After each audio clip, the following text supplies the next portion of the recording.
Halo, apa kabar? Saatnya Anda menyimak berita Semarang bersama saya, Ilham Ardiansyah. Sejumlah berita menarik akan kami sajikan untuk Anda dan berikut 3 berita utama hari ini. Dihadang cuaca buruk dan gelombang tinggi, ratusan wisatawan terjebak di Pulau Karimun, Jawa. Banjir bandang terjang 2 desa di Kabupaten Grobogan. 7 rumah hanyut terbawa arus deras.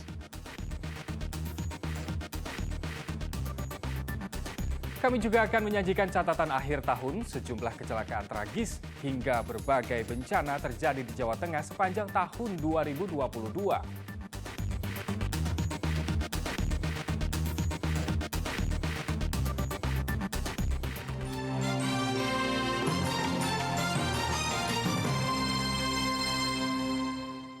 Kita ke informasi pertama, ratusan wisatawan terjebak di Pulau Karimun, Jawa di Kabupaten Jepara karena terhalang cuaca buruk dan gelombang tinggi.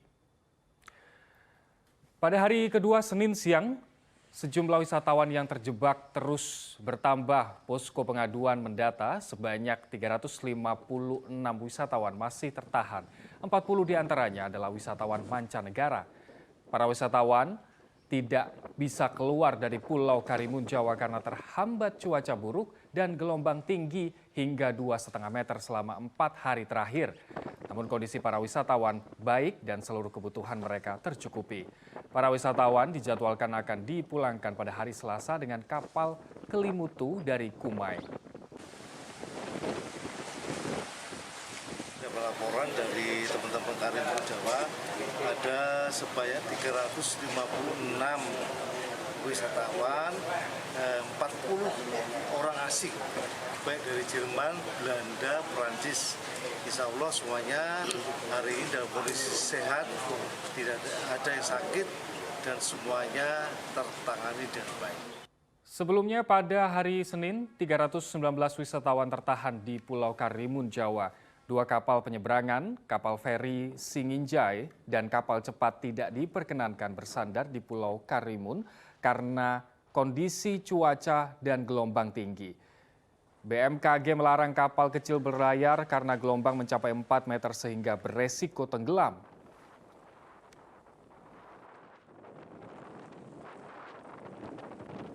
Hujan deras sejak Senin sore hingga malam mengakibatkan permukiman Genuk Indah dan Jalan Pantura Kaligawe Semarang terendam hingga setengah meter. Pada Selasa pagi, banjir hampir mencapai setengah meter masih merendam permukiman Genuk Indah di kota Semarang. Kondisi ini mengganggu aktivitas pengendara sehingga memperlambat laju kendaraan saat menerobos banjir. Selain curah hujan tinggi, buruknya sistem drainase membuat banjir tak kunjung surut. Banjir juga mengenangi Jalan Pantura Kaligawe setinggi 30 cm. Warga kota Semarang diimbau terus meningkatkan kewaspadaan karena cuaca ekstrim diprediksi terjadi selama beberapa hari ke depan.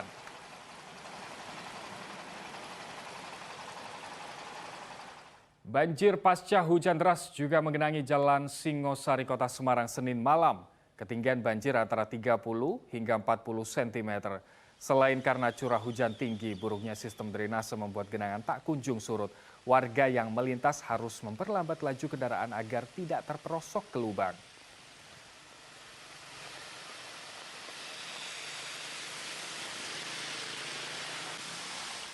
Banjir bandang menerjang 2 desa di Kecamatan Geyer, Grobogan Senin malam. Sedikitnya 7 rumah hanyut terbawa arus dan belasan lainnya roboh. Dampak banjir bandang, 12 rumah di desa Bangsri di Kecamatan Geyer Grobogan roboh. Bahkan derasnya banjir bandang menyebabkan 4 rumah hanyut dan 4 rumah roboh rata dengan tanah. Sedangkan 4 rumah lainnya mengalami rusak ringan. Petugas BPBD bersama warga bergotong royong menyingkirkan puing dan memperbaiki rumah roboh pada Selasa pagi. Menurut salah satu korban, banjir bandang datang tiba-tiba usai maghrib. Banjir bandang yang lebih besar datang 2 jam kemudian sehingga korban terseret, namun nyawanya tertolong setelah memegang pohon jeruk. Terus saya itu kan sini arusnya banter, arusnya deras, langsung itu pegangan pohon jeruk. Kalau nggak ada itu ya udah Hanyut. ya ditarik pakai senar ke sini itu. Alhamdulillah kan ibu mertua saya ya dekat situ masih satu RT. Istri saya itu ngandung 4 bulan. Ini hari ini mau mapati. Untuk di Desa Bangsri ada 12 rumah yang mengalami kerusakan, di mana ada yang hanyut, rusak berat maupun ada yang rusak ringan.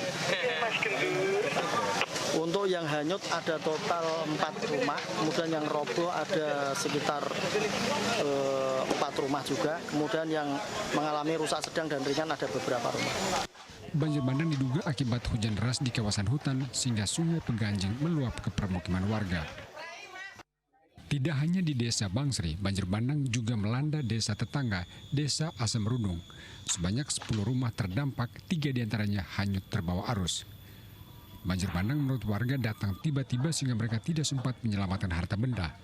Banjir bandang datang setelah kawasan hutan di atas desa diguyur hujan lebat sehingga sungai Peganjing yang melintas di desa meluap ke permukiman. Untuk yang terdampak ini ada 10 titik, 10 rumah, dan yang paling terparah itu ada 3 rumah.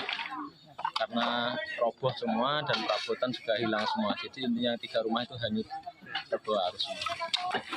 Dari siangnya itu udah hujan deras atau gimana? Kejadiannya kalau di daerah sini hujannya tidak begitu lebat, Pak. Jadi untuk yang bagian selatan itu perkiraan hujan sangat deras. Jadi yang bawah juga kurang mengetahui untuk kejadian itu seketika banjir itu langsung. Pada Selasa pagi warga bergotong royong menyingkirkan puing rumah yang roboh. Warga mengharapkan bantuan dari pemerintah Kabupaten Grobogan untuk memperbaiki rumah rusak. Arif Nur melaporkan dari Kabupaten Grobogan. Puluhan kios dan lapak barang antik di Pasar Senggol, Pekalongan ludes dilalap api Senin malam. Diduga kebakaran disebabkan korsleting listrik dari salah satu kios yang terbakar. Kebakaran hebat meluluh lantahkan Pasar Senggol Kuripan di Kota Pekalongan Senin malam. Petugas pemadam bersama pedagang berjibaku memadamkan api agar tidak membesar. Namun banyak bahan mudah terbakar menyebabkan api cepat merembet dari satu kios ke kios lainnya.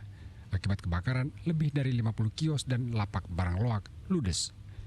Menurut keterangan saksi mata, percikan api pertama kali muncul dari salah satu kios yang ikut terbakar. Awalnya tadi ada yang melihat, ada percikan api, kemudian setelah membesar, Mas. Membesar. Ini berapa kios yang terbakar nih? Wah, kurang paham nih. Yang jelas di kios ini untuk barang-barang yang barang bekas, tapi untuk benda-benda antik sama kompor. Polisi masih menyelidiki penyebab kebakaran, namun api diduga bersumber dari korsleting arus listrik. Kuncoro Wijayanto melaporkan dari Kota Pekalongan. Bangunan sebuah sekolah dasar negeri di Kabupaten Brebes rusak bahkan berpotensi roboh sehingga membahayakan keselamatan para siswa. Namun pemerintah Kabupaten Brebes tak kunjung memperbaiki sekolah tersebut.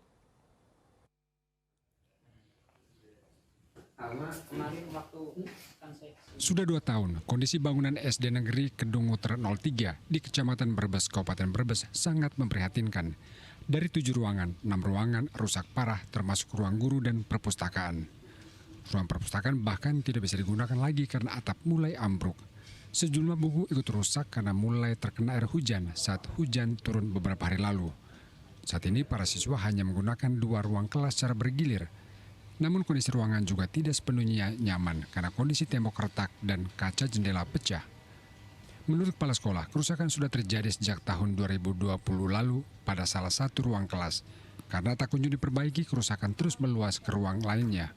Pihak sekolah telah melaporkan kondisi bangunan kepada Dinas Pendidikan Kabupaten Brebes, namun tak kunjung diperbaiki. Kalau yang parah sekali sih memang ini satu, tapi secara keseluruhan itu memang atapnya sudah tidak layak. Rata-rata itu berapa kelas berarti? Ini kalau dijumlah total dengan yang seluruhnya itu ada sekitar 7 berarti. 7 ruang. Itu selama ini tetap digunakan untuk proses belajar mengajar. Tapi ini yang lainnya sih masih bisa digunakan sih. Yang paling parah sekali memang yang ini aja. Tapi itu juga kondisinya memprihatinkan. Ya, lumayan lah gitu. Ini ruang guru. Untuk sementara ruang guru di mana? Sementara nanti menggunakan di ruang siswa di kelas 2 itu. Akhirnya kelas 2 itu masuk di shift siang gitu. Lambatnya perbaikan gedung sekolah menurut Kepala Bidang Pendidikan Dasar Dinas Pendidikan Pemuda dan Olahraga Kabupaten Brebes karena banyak gedung sekolah di Brebes rusak. Yang pertama kami ini saat ini juga datang, yang kedua sekaligus mengajak konsultan untuk bisa menghitung kira-kira anggaran yang dibutuhkan itu berapa untuk segera menangani sekolah yang gedungnya rusak ini, atapnya rusak seperti itu.